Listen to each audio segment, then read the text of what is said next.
Hello, I'm Margot Pilatus. Welcome again to Study English IELTS Preparation. Today we're going to look at cycles, at phrasal verbs, and then we'll finish with a bit of punctuation. But now here's a man who was a microbiologist and a mushroom grower. He's talking about mushrooms and the part they play in the carbon cycle. They occur naturally in the forests as wood-degrading fungi. That's their job. When trees die, they grow on the tree, they break down the lignin and the cellulose, which is the most resistant form of carbon, and they break it down, produce mushrooms, and in turn you end up with organic matter going back into the soil, and so the carbon cycle in the forest goes on. The speaker, Noel Arrold, is talking about how mushrooms grow naturally. They are an important part of the carbon cycle. But what is a cycle? A cycle is a process that is repeated over and over. It goes around and around. But how do we know this from listening to Noel? When trees die, they grow on the tree, they break down the lignin and the cellulose, which is the most resistant form of carbon, and they break it down, produce mushrooms, and in turn you end up with organic matter going back into the soil, and so the carbon cycle in the forest goes on. He says, and so the carbon cycle in the forest goes on. By saying the cycle goes on, he is telling us that this process happens again and again. At the end of the description, you need to signal that the process goes back to the beginning again. We can say the process goes on, the process begins again, the process repeats itself. In a cycle, there is no real end or beginning because the process just keeps going. When describing a cycle, we need to start somewhere, then describe in order each part of the cycle. There are many different ways of describing the stages of a cycle. We can use transition signals like when, once, then, or next.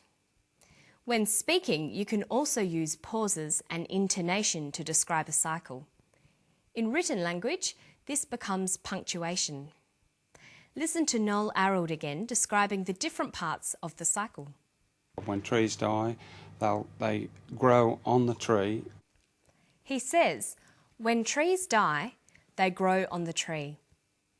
When trees die, they grow on the tree. The first part of the cycle is that the trees die. The second part is that when the trees die, fungi grow on the trees. That's the next stage.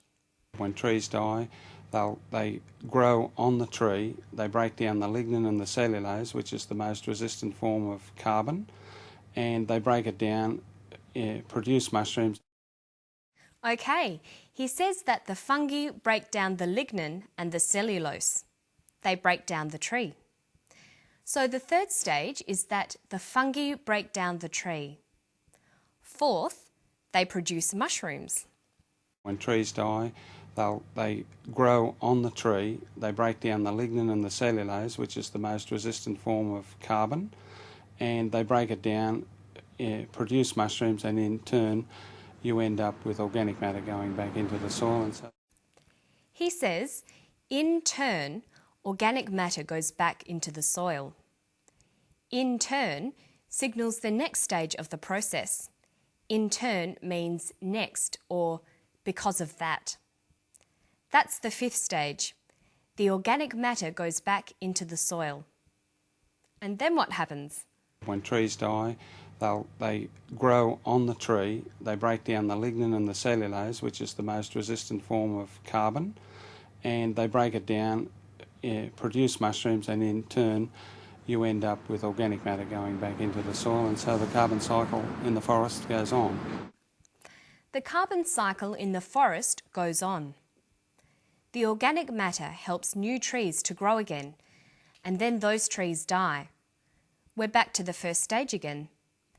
This is the carbon cycle. Okay, now we're going to look at some phrasal verbs. Phrasal verbs consist of a verb followed by a preposition. This forms a new verb, sometimes related to the original verb, but sometimes not. Phrasal verbs are idiomatic. There's no pattern to the meanings they take, and they often have a number of different meanings. You often can't just guess the meanings of phrasal verbs, you have to learn them. Let's look at the phrasal verbs in this clip. They break down the lignin and the cellulose, which is the most resistant form of carbon, and they break it down, produce mushrooms, and in turn you end up with organic matter going back into the soil, and so the carbon cycle in the forest goes on. There were 4 phrasal verbs. They were break down, end up, and 2 using go. Go back and go on. Notice that sometimes the preposition will give you an indication as to what the phrasal verb might mean. Let's look at these 4. See if you can match the meanings. Break up, end up, go on, go back, and finish, continue, decompose, return. Well, break up means to decompose. Go back means to return. Go on means to continue, and end up means to finish. But notice that break up can sometimes mean finish as well. We can break up from school. In formal writing, we would be more likely to use words like continue or return than phrasal verbs, which tend to be less formal. Phrasal verbs are difficult to learn because there are so many of them. Look at go. We've already seen it with go back and go on, but there's many, many more. And remember, most of these have got more than one meaning. It takes a lot of time to get used to all the phrasal verbs and what they mean. You need to listen carefully to people speaking and the way they use phrasal verbs. Another important thing to do is to write them down in groups and buy a good phrasal verb dictionary. So pay attention to those phrasal verbs. Learning them in groups can be fun, and your spoken English will sound much more natural. Now we're going to look at some writing tips. For variety, it's important that you use a lot of different sentence types of different lengths. The difficult thing is finding the balance. You can join together short sentences using conjunctions, but what do you do with sentences that are too long? This sentence has many ideas, all joined together with and. How many ands are there in the sentence?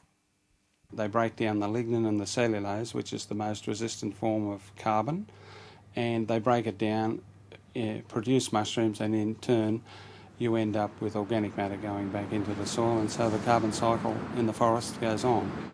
There are 4 ands. This sentence is too long and should be edited.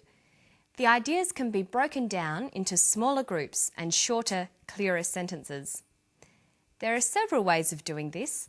We can use punctuation, conjunctions, and connectors. So let's have a look. Here's the full sentence. We can start by using punctuation. Use a comma to separate clauses. Use full stops to separate complete ideas. And you can replace some of the ands with full stops. But remember, the new sentence must now start with a capital letter. Now we have a clear paragraph expressing a number of ideas with different kinds of sentences. And the carbon cycle goes on. But we can't go on. It's time to end this episode of Study English. But I'll see you next time. Bye-bye.